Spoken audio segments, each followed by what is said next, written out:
오늘 추석 연휴 기간이잖아요. 그래서 우리 교회 기존 성도님들도 이제 고향으로 또 집으로 또 가셨고, 또 타지에서 또 계시다가 또 다 방문하신 분들도 계신데, 그리고 또 아이들도 같이 연합해서 예배드리기 때문에 오늘 본문에 대한 이해가 좀 필요하거든요. 그래서 지난주에 설교했던 내용을 간단하게 좀 정리하는 시간을 갖도록 하겠습니다. 그리고 오늘 본문을 좀 더 넓은 의미에서 적용을 해서 우리의 다음 세대, 젊은 세대에게 우리가 어떤 관점과 어떤 태도를 가져야 되는가, 어떤 책임을 가져야 되는가라고 하는 것에 초점을 맞춰서 말씀을 전하도록 하겠습니다.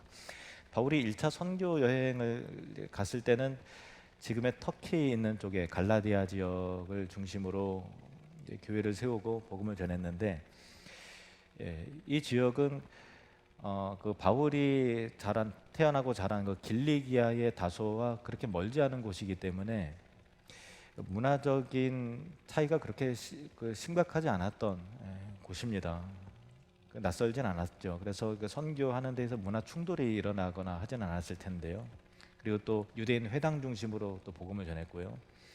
하지만 2차 선교 여행 때는 하나님이 방향을 바꾸셔서 에게를 건너서 이 마게도냐 지역을 향하게 하셨잖아요. 거기가 이제 유럽 대륙이에요. 대륙 하나에 건너온 거니까 문화적인 차이가 있고 인종이 달라지는 거죠.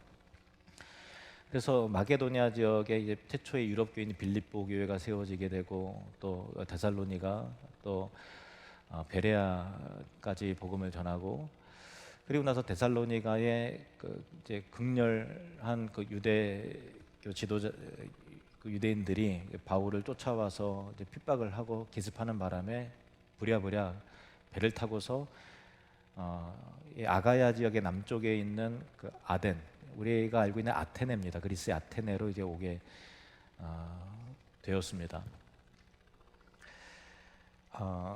이 아덴은 그야말로 그 문화와 사람들의 가치관, 그 차이가 굉장히 컸던 곳이죠. 21절에 보면 아덴 사람들의 그 가치관이 명확하게 나와 있는데요. 21절 같이 읽겠습니다. 모든 아덴 사람과 거기서 나그네 된 외국인들이 가장 새로운 것을 말하고 듣는 것 이외에는 달리 시간을 쓰지 않으면하다. 아덴은 그 당시에도 굉장히 큰 그 로마 제국에 있어서 3대 도시에 속할 정도로 큰 도시였는데 유행에 굉장히 민감해요. 그리고 그 새로운 것들을 추가하고 변화에 익숙하고, 오늘 그 현대인들과 좀 비슷하죠. 유사하죠. 그리고 세상의 그 문화와 예술과 사상을 빠르게 흡수하고 또 그 빠르게 또 쫓아가고, 그 흐름을 주도해 나가는 곳이었습니다. 그리고 새로운 것을 반응할 뿐만 아니라 말하고 듣는 것에 시간을 쓴다. 그러니까 그 사람들의 가치관이 논쟁하고 새로운 것에 대해서 지식적인 습득을 하고 그것에 대해서 토론하고 논쟁하는 것이 삶에 있어 중요한 가치관, 철학적 가치관을 굉장히 중요하게 생각했던 곳이 바로 아덴이었습니다. 그 당시 사람들의 의식을 장악했던 두 철학 학파가 있었는데, 에피쿠로스 학파와 스토아 학파였습니다. 에피쿠로스 학파는 그 사상 내용이 굉장히 복잡하지만 쉽게 얘기하면은 쾌락주의였고요. 그리고 또 하나님을 그 신을 인정하는 듯하지만 그 신은 인간 세계에 관여하지 않고 너무 멀리 있다 해서 신의 개념은 있지만 거의 무신론가 같은 개념을 가지고 있었습니다. 근데 스토아 철학자들은 에피쿠로스 학파와 정반대편에 있었던 사람들이에요. 여기는 쾌락주의자였다면 여기는 이제 금욕주의자였고요. 그리고 또 신의 개념도 모든 게 다 신이다라고 하는 게 범신론의 개념을 가지고 있었습니다. 서로 반대되는 두 철학의 사상에 아덴 사람들이 여기서는 이 영향도 받고 저기서는 이 영향도 받고 하면서 그 독특한 세계관을 형성을 하고, 그리고 그 모든 사람들의 의식 구조와 생활 방식과 또 어떤 가치관에 지대한 영향을 끼쳤던 것이 이제 두 학파의 이론들과 생각이어서 그냥 철학으로만 그친 것이 아니라 의식 구조에 영향을 미치는 그런 거죠. 그 사상의 지배를 받으며 살고 있었는데, 아덴은 헬라 철학과 문화와 예술의 요람과도 같은 곳이었습니다. 그래도 굉장히 지성적인 도시였지만 또한 그 범신론의 세계관이 굉장히 있어서 우상들이 굉장히 많았던 곳이었어요. 어느 도시보다 더 심한 우상 숭배의 도시였습니다. 온 도시가 대리석으로 만든 크고 작은 신전들로 가득했고 또 신상과 제단들이 넘쳐났습니다. 그래서 당시 그 우상이 얼마나 많은지 로마의 유명한 그 문학가의 실제 저술에 보면은 아덴에 가면 사람의 숫자보다 신상의 숫자가 우상의 숫자가 더 많다 이렇게 얘기했을 정도의 기록이 있을 정도로 여기저기 신상이 굉장히 많았던 곳이 아덴입니다. 아덴 사람들은 자신들이 문화와 철학의 도시라는 자부심이 가득했겠지만 바울의 눈에는 누구보다도 우상이 가득하고 어떤 데보다 세상의 이 철학적 사고에 의해서 그들의 의식 구조가 지배당하는 그런 것이 쾌락주의와 반대로 자기 의를 내세우는 금욕주의가 이 도시에 팽배하고 가득한 우상이 가득한 그런 것을 보는 거죠. 그래서 마음에 격분함이 일어났다라고 성경이 되어 있는데 그리스도인이 된다는 것은 우리가 이 세상에 살지만 이 세상의 흐름 속에서 그냥 하고 휩쓸려 가는 게 아니라 이건 아닌데라고 하는 그 의식이 깨어 있는 거죠. 그래서 영적인 것으로 그 사람들을 바라보고 영적인 눈으로 그 학교를 보고 영적인 눈으로 그 도시를 바라볼 수 있는 안목을 가진 자가 그리스도입니다. 그러니까 영적인 안목이 없으면 성경적인 가치관이 확립이 안 된 거고 겉으로는 그리스도인 할지라도 그 차이와 그 다름을 보는 눈이 없다면 사실은 명목상의 그리스도인일 뿐인 것입니다. 그래서 바울은 아레오바고 언덕으로 가서 당시 아덴의 철학자들과 시의회 의원들에게 이제 그 설교할 기회를 얻어서 복음을 증거를 하는데 이 아레오바고는 철학자들이 모여서 토론도 하고 또 논쟁도 하고 시의회 의원들이 모여서 정책도 결정하고 때로는 이제 고등법원과 같이 이제 재판도 하는 그런 그 언덕이었고 언덕 그 맞은편으로는 큰 아크로폴리스 위에 전쟁의 아테네를 수호했다라고 하는 전쟁의 여신인 이 아테나 여신, 아테네가 아테나 여신이라는 이름에서 나왔는데 아테나 여신을 섬기는 파르테논 신전이 거대하게 이렇게 있습니다. 그 분위기가 그렇습니다.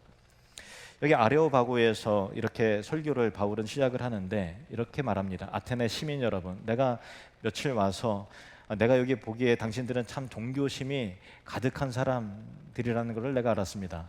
내가 얼마 전에 와서 여기저기를 둘러보는데 그 중에는 알지 못하는 신에게라는 글을 새긴 제단도 보았습니다. 그러므로 여러분이 알지 못하고 믿고 섬기는 그 신이 누구인지 제가 여러분에게 알려드리겠습니다 하고 하나님에 관해서 본격적으로 하나님에 관해서 증거를 합니다. 이 설교를 들여다보면은 바울의 기존에 했던 그 설교와 뚜렷한 명백한 차이점을 보게 되는데 기존에는 유대인 회당 중심으로 복음을 전했잖아요. 그리고 유대인들의 회당에서 유대인들에게 혹은 유대인에 입교한 이방인들에게 복음을 주로 전했기 때문에 그들은 하나님에 대해서는 알고 있었죠. 유일신의 개념이 있는 사람들이었습니다. 그래서 굳이 하나님에 대해서 오해하고 잘못 알고 있는 건 있었지만 신의 존재 자체를 신론 자체가 다르진 않았기 때문에 굳이 하나님에 대해서 설명할 것이진 않았고 하나님의 선지자를 일으켜서 또 다윗의 입을 통해서 말씀하신 오리라 하는 그 그리스도가 메시아가 예수다. 그가 우리의 죄를 지고 십자가에 못 박혀 죽으시고 말씀하신 대로 사흘 만에 부활하셨다라는 방식으로 설교를 했습니다. 비슷한 패턴이 이루어졌는데 여기에는 그 접근 방식이 다른 거죠. 아덴 사람들이 갖고 있는 신의 개념이 너무 다른 거예요. 그래서 그들은 모든 것이 다 신이라고 믿는 범신론자들이었기 때문에 바울은 올바른 신의 개념부터 설명해 나가는 방식으로 이 논리를 전개해 나가는 것입니다. 그러니까 바울은 지금까지 계속 선교하면서 왔지만 이 아덴에서는 본격적으로 유럽의 완전한 타문화권에 진입을 하는 거예요. 그리고 인종이 다르지요. 그리고 그들의 의식 구조와 영향을 받는 철학이 다르고 가치 판단 기준이 다르고 문화가 다른 완전히 다른 곳에서 드디어 복음을 전한다라고 하는 것에서 이 아덴에서의 바울의 선교는 드디어 타문화 선교가 시작된다라는 것에 큰 가치와 의미를 지니고 있다라는 것입니다. 그리고 바울은 타문화에 맞게 다른 전략을 가지고 복음을 증거하는 것인데 물론 이 복음의 결론은 예수님의 십자가의 죽으심과 부활 그리고 회개하라라고 하는 이 복음의 그 내용 그대로입니다. 그러나 접근 방식이 앞에서와는 사뭇 달랐다라고 하는 거예요. 복음의 본질은 똑같았지만 접근 방식을 아덴 사람들에게, 타문화 사람들에게 맞게 취했다라는 것을 우리가 눈여겨보아야 한다라는 것입니다. 제가 새 아이의 아빠로서 애들이랑 얘기도 하고 애들이 자기들끼리 얘기하는 것들에게 유심히 들여다보면, 그리고 또 우리의 교회의 다음 세대들, 또 이 시대의 젊은이들과 눈여겨보면, 야, 이거는 그 타문화 선교와 좀 비슷하다, 그런 생각을 하게 됩니다. 왜냐하면 언어가 다른 거예요. 그러니까 제가 우리 애들이 하는 얘기를 하면 제가 못 알아듣겠어요. 말도 물론 빨리 하지만 단어가 너무 생소한 거래요. 제가 얘기를 듣다가 뭐라고? 그게 무슨 의미야? 하고 몇 번이나 되물어요. 그러니까 굉장히 단축형 말을 쓰는데 제가 잘 못 알아듣겠더라고요. 그래서 야, 이게 같은 한국말인데 왜 이렇게 언어가 다르고 모를까, 그런 생각을 합니다. 제가 여러분도 한번 테스트를 한번 해보겠습니다. 요즘 젊은 세대, 우리 아이들이, 자녀들 세대가 쓰는, 젊은 세대가 쓰는 용어들인데 10개 중에서 여러분 몇 개나 맞출 수 있는지 그 마음 가운데 생각을 해보세요. 하나도 못 맞춘다 그러면은 이제 그냥 뭐 젊은 세대와 담 쌓고 사시는 분으로 이렇게 생각하시면 됩니다. 제일 쉬운 거부터 할게요. 잼민이. 잼민이. 제일 쉬운 거예요. 잼민이. 이거는 초등학생을 의미하고 초딩. 초딩. 우리는 초딩 이런데 애들은 잼민이라고 하고, 혹은 초딩 같은 사람을 잼민이라고 합니다. 킹받네. 이거는 대충 알겠죠? 열받네. 그 뜻이고요. 어그로 아십니까? 누군가의 관심을 끄기 위해서 이상한 짓을 해서 이제 관심 받는 것을 즐겨하는 그 행위를 하는 거예요. 그래서 쟤 완전히 어그로야 이러면은 이상한 행위를 통해서 시선을 집중을 시키게 만들고, 그걸로 인해서 스스로 되게 뿌듯하게 여기는 사람을 어그로 끈다, 이렇게 말하고요. 트롤 아십니까? 트롤. 게임 용어인데 이제는 보편적으로 쓰는 거예요. 뭐냐면은 그 매너가 없는 거예요. 민폐. 우리 팀인데 왠지 적군 같고, 이것 때문에 완전히 게임 망치게 만들고 하는 사람들을 그런 트롤이라고 하는데, 그래서 보편적으로 영어를 보편적 일상 용어에서도 젊은 사람들이 씁니다. 꾸안꾸 아십니까? 꾸안꾸. 우리 교회 앞에 지금 DM 카페가 있는데 그 전에 DM 카페 이름 바꾸기 전에는 꾸안꾸였죠. 꾸안꾸가 무슨 뜻이 아닙니까? 꾸민 듯 안 꾸민 듯. 꾸안꾸. 뇌절. 뇌절. 똑같은 말이 행동이나 계속해서 반복할 때 야야 1절만 해 이러는데, 요즘 사람들은 완전 너 뇌절이야. 그러니까 뇌가 정지될 정도로 3절 4절까지 계속한다. 너 때문에 내가 멘붕해가 뇌가 완전히 기능을 상실했다. 뇌절. 야 뇌절 좀 그만해. 이렇게 하는 거예요. 비담. 비주얼 담당. 너프됐다. 이것도 게임 용어인데요. 아이들 너프 총에서 유래가 된 건데, 너프됐다. 이게 뭘까요? 나빠졌다라는 거예요. 그러니까 어떤 스마트폰을 바꿨는데 완전히 너프됐네, 그러면 옛날만 기능이 못하네. 또 차를 샀는데 그 전만 뭔가 출력이 못 미쳐요. 그러면 이거 너프됐네 라고 하는 건데, 이거는 보편적으로 또 일상 써서 식당에 가서도 이거 완전히 너프됐네 이러면은 뭘 의미할까요? 맛이 변했다. 옛날만 못하다 라고 할 때 너프됐다 이렇게 씁니다. 반대로 이제 더 좋아졌다는 거는 이제 버프됐다라고 하는 거죠. 완네스. 완전 내 스타일. 완네스. 마지막입니다. 10번째. 몇 개나 맞추셨어요? 마지막 10번째. 이거는 모르실 분들이 더 많으실 것 같아요. 좀 어렵습니다. 킹리적 가심. 킹리적 가심. 이거 뭐냐면은 누가 봐도 합리적 의심을 할 만하다. 합리적 의심이 들 만한 것보다 좀 더 센 거예요. 완전히 이거 내 킹리적 가심으로 미루어봐. 걔가 한 것은 이런 거야. 킹리적 가심. 제가 어제 애들 불러놓고서 야 이거 내 설교해야 되는데 이게 신조 좀 얘기 좀 해봐. 그래서 막 이렇게 얘기를 하고, 내가 또 이제 검색해서 배운 것도 얘기를 하면서 우리 성빈이가 제일 마지막에 핵심이 되는 말을 하더라고요. 아빠, 나이 든 사람이 요즘 신조어 쓰는 게 더 싫어요. 배워서 할 생각하지 말라는 거예요. 왜냐하면 우리들만의 선을 긋고 싶다라는 거예요. 근데 이거를 쓰면 완전히 그냥 트롤이 되는 거죠. 당연한 얘기지만은 우리 아이들의 언어와 사고 방식과 가치관과 문화가 정말 달라요.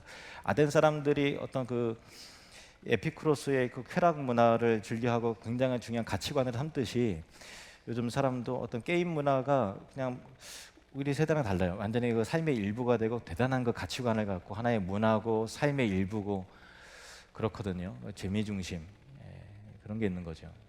또 우리 교회의 다음 세대의 그 현황을 보면요, 안타깝게도 역삼각형이에요. 문제가 심각합니다.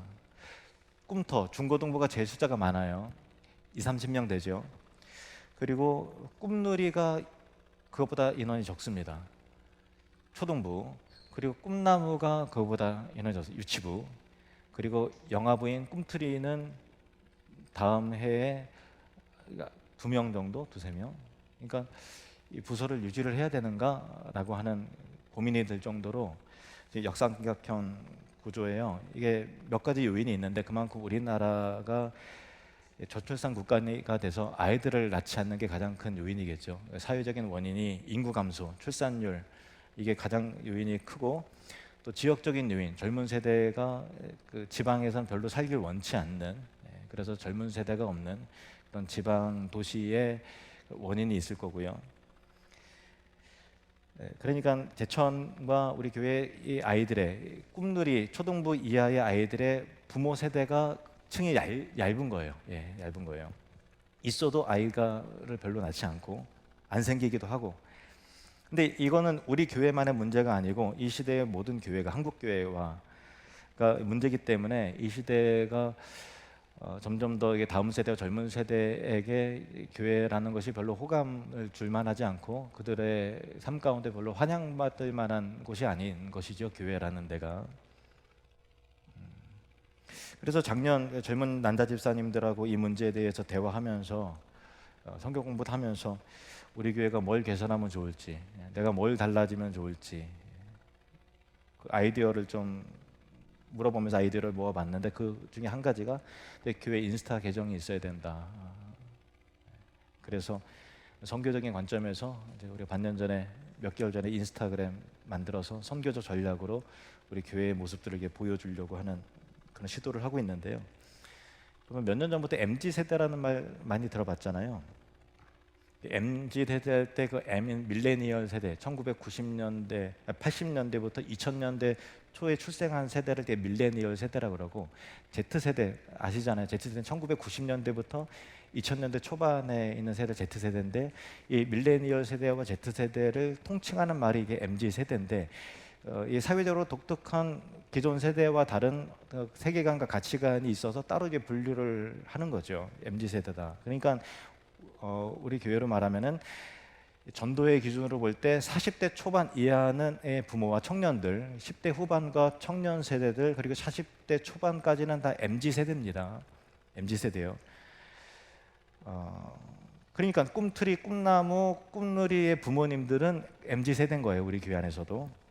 이들의 특징을 보면은 모바일과 SNS로 이제 생활 방식이 그렇고요. 남들과 다른 그 독특한 이색적인 경험을 추구를 하고, 그 변화에 굉장히 수용력이 강합니다. 변화에 익숙하고, 그리고 집단보다는 개인의 행복을 중요하게 여겨요. 공동체보다 내가 행복한 거, 내가 오늘 여유 있는 거, 이게 더 행복에 더 큰 비중을 차지하는 거죠. 그리고 미래보다는 현재의 가치에 우선을 합니다. 그리고 가격 보기보다는 취향 중심에, 이게 앞만 비서로 나한테 어울리고 나를 잘 표현해낼 것 같으면 기꺼이 지갑을 열고 돈을 지불합니다. 그러니까 명품 소비에 익숙해요. 굶더라도, 다른 걸 못 쓰더라도 이 명품, 이 가방, 이 차, 또 이 핸드폰이 나를 더 이렇게 좀 이렇게 돋보이게 할 거면 기꺼이 지갑을 여는 거예요. 그래서 MZ 세대에 대한 기업 연구가 굉장히 활발하죠. 지갑 여는 사람들이 취향이 어떠냐가 굉장히 중요한 거니까.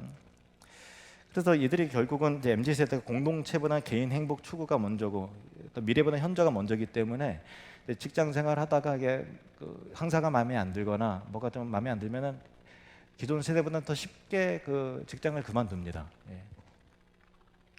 회사를 그만두는 것도 많고, 그리고 교회 안에서도 이제 교회를 옮기는 거를 좀 편하게 생각하고, 정기적인 신앙생활, 그리고 정기적인 헌신, 이들은 굉장히 좀 그게 어려운 문제인 거예요. 그냥 내 개인의 삶이 중요하기 때문에 어려운 거죠. 그래서 여러분에게 자녀나 딸 그리고 며느리나 사위가 40대 초반 이하다라고 하면 아 MZ 세대구나 그래서 그렇구나라고 이제 이해를 하시면 아 그래서 그런 거였구나 하고 이제 좀 이렇게 격하게 공감이 되실 부분들이 많으실 거예요. 교회 안에서도 MZ 세대의 성도들이 교회를 생각하는 마음과 그 윗세대는 명백한 차이점이 있어요. 물론 이제 각 세대마다의 특징이 있기 때문에 근데 오늘은 이제 다음 세대에 초점을 맞추고 다음 세대의 부모들이 누구냐 그거기 때문에 MZ 세대를 말하는 거지 또 다른 뭐 새로운 생소한 부류를 말하는 건 아니에요. 오해하지 않으셨으면 좋겠어요. 저도 이제 어르신들이 생각할 때는 이태규 목사도 세대 차이가 나고 좀 이해가 안 가고 그런 부분이 많이 있으시겠죠. 각 세대마다 차이가 있는데 근데 MZ 세대는 그 윗세대 40대 중반 이후와 그 밑에 세대는 교회를 이해하는 생각 자체가 다른 거죠. 그래서 야 우리 때는 안 그랬는데 그런 마음도 사실은 들기도 하겠죠. 어쨌든 이만큼 다르지만은 어쨌든 그 다음 세대들과 우리 자녀들과 이들의 젊은 부모 세대인 청년들을 비롯해서 젊은 부모인 세대인 MZ 세대들이 복음을 제대로 경험하고 교회에 익숙해지고 이들이 교회의 일원이 되고 이들이 장차 교회 앞으로 주역이 되도록 하게 하는 일에 우리가 실패한다면 우리 교회는 믿음의 대가 끊기게 되는 것이고 한마디로 미래가 없게 되는 것이다 라는 거예요. 근데 어두운 말씀 드려서 좀 죄송합니다. 교회의 사명 중에서 가장 중요한 것은 선교적 사명인데요. 그렇잖아요. 공감하시죠? 선교의 사명이 굉장히 중요합니다. 제일 중요합니다. 그런데 그 선교의 사명은 크게 두 종류로 나눌 수 있어요. 첫 번째는 수평적인 선교입니다. 지역과 세계와 열방을 복음화시키고 우리의 삶 가운데 하나님 나라가 임하게 하는 것, 그리스도의 통치와 다스림이 임하게 하는 것, 예배가 드리지 않는 그 민족에 교회가 세워지고 예배자들이 세워지게 하는 것, 또 우리의 삶 속에서 하나님 나라가 임재할 수 있도록 하게 하는 것, 그것이 수평적인 선교입니다. 반면에 수직적인 선교도 있어요. 수직적인 선교는 우리의 자녀와 우리 후손들에게 복음과 하나님의 말씀을 전달해 주는 거예요. 창세기 18장 19절 말씀을 보시겠습니다. 창세기 18장 19절 시작. 내가 그로 그 자식과 건속에게 명하여 여호와의 도를 지켜 의와 공도를 행하게 하려고 그를 택하였나니 이는 나 여호와가 아브라함에게 대하여 말한 일을 이루려 함이니라. 아브라함으로 처음에 부르셨을 때 내가 너로 세계 모든 민족이 너를 통해서 복을 얻게 될 것이다 라고 했을 때 수평적인 선교죠. 근데 그것이 당대 이루어지는 것이 아니라 장차 이루어지는 거니까 수직적인 그 자녀들의 너의 자녀와 건속에 하나님의 도를 지켜서 의와 공도를 지켜 행하게 하려고 아브라함을 택하셨다라는 거예요. 그러니까 이 수직적인 선교, 우리 자녀 세대에게 믿음을 전달하고 하나님 말씀을 가르치고 그들이 하나님의 귀한 사람들로 세워지게 하는 것이 똑같은 선교의 가치로서 굉장히 중요한 영역이라는 것입니다. 우리 교회가 수평적인 선교뿐만 아니라 우리 젊은 세대와 다음 세대들을 향한 수직적인 선교도 잘 감당해 나는 교회가 되기를 원합니다. 다음 세대를 향해 또 MZ 세대를 향해 완전 타문화예요. 의식고자 생각이 완전히 다릅니다. 그래서 내가 이렇게 생각하니까 젊은 세대도 그렇게 생각하겠거니, 내가 이것이 중요하다고 생각하니까 우리 자녀들도 그렇게 중요하게 생각하겠거니 생각하는 것이 아니라 전혀 타문화에 접근한다는 생각을 가지고 그들에게 선교적인 전략을 가지고 복음을 전해야 된다는 것입니다. 물론 바울이 지금까지의 다른 많은 곳을 복음을 전했을 때는 거의 문화가 비슷했단 말이에요. 그래서 이 열매가 사실은 더 많았어요. 근데 아데네에 왔을 때는 완전히 인종이 다르고 철학과 세계관 자체가, 신론 자체가 다른 곳에서는 복음을 열심히 증거했지만 사실은 위에 마게도냐의 다른 곳보다는 이 아가야 지역의 아데네에서 열매가 사실상은 제일 적었어요. 그리고 조롱도 많이 당했습니다. 오늘 본문입니다. 32절에서 34절 말씀. 32절에서 34절. 그들이 죽은 자의 부활을 듣고 어떤 사람은 조롱도 하고 어떤 사람은 이 일에 대하여 내 말을 다시 듣겠다 하니 이에 바울이 그들 가운데서 떠나매 몇 사람이 그를 가까이하여 믿으니 그 중에는 아레오바고 관리 디우노 시오와 다말이라 하는 여자와 또 다른 사람들도 있었더라. 아덴에서의 복음의 열매의 외적인 숫자는 다른 곳보다는 물론 적었지만은 실패했는가? 그렇지 않다라는 것입니다. 그 이유는 정말 중요한 사람들이 복음을 듣고 예수님을 믿게 됐는데 그 중에 한 사람은 아레오바고의 그 관리 디우노 시오였고 또 다말이라는 여인이었습니다. 그리고 또 몇 사람이었어요. 그런데 제가 그 아레오바고 그 언덕을 이제 가보니까 언덕이 엄청 커서 뭐 수백 명이 모이는 그런 자리가 아니라 몇십 명 모이는 자리예요. 그러니까 의회가 소수의 리더들에게 모여서 하는 자리니까 그 중에서 몇 사람이 예수님을 믿었다라고 하는 것은 사실상 대단한 일인 거죠. 그 중에서 이 아레오바고의 관리인 디오노시오가 예수님을 믿었다는 거예요. 전승에 의하면 이 다마리는 디오노시오의 그 아내였을 것이다라고 하는 이론이 있고요. 또 디오노시오는 아덴 최초의 감독이 되었다라는 거예요. 감독이 됐다는 얘기는 교회의 지도자, 오늘 말로 하면 목사가 되었다라는 것인데, 아덴에서 처음 열매는 비록 소수였지만 이 소수가 아덴의 많은 사람들에게 영향을 끼치고 교회가 세워지고 리더들이 세워지고 조직화가 되고 감독이 세워지는 그런 일이 일어났다는 것이죠. 이것이 분명히 열매인 것입니다. 오늘날도 문화와 사고방식과 가치관이 다른 MZ세대와 우리의 자녀들을 하나님의 사람으로 양육하고 세워나가는 것이 마치 다른 문화의 사람들에게 다가가는 것처럼 정말 어려운 일일 수 있습니다. 하지만 우리가 이 일에 실패하면 모든 것이 끝이라고 하는 절박한 심정으로 우리 하늘누림교회가 다시 한번 선교적 자세로 거듭날 때, 수평적인 선교뿐만 아니라 수직적인 선교도 최선을 다해서 감당해 내리라라고 우리가 기대하며 나아갈 때, 마치 수평적인 선교에서 비전 11만이라고 하는 하나님의 기적의 역사를 우리에게 보여주셨던 것 같이, 우리가 다음 세대를 위해서, 젊은 세대를 위해서 선교적인 마음을 가지고 타문화 선교를 한다는 마음을 가지고 전략적으로 접근하고 그들에게 선교지에 있는 영혼들을 포모한 듯이 우리 자녀들을 위해서 기도하고 수고하게 애쓰는 선생님들을 격려하고 또 교사로 자원을 하고 다음 세대를 위해서 전심으로 전력해 나가면서 세워나갈 때 하나님께서 우리 다음 세대를 향한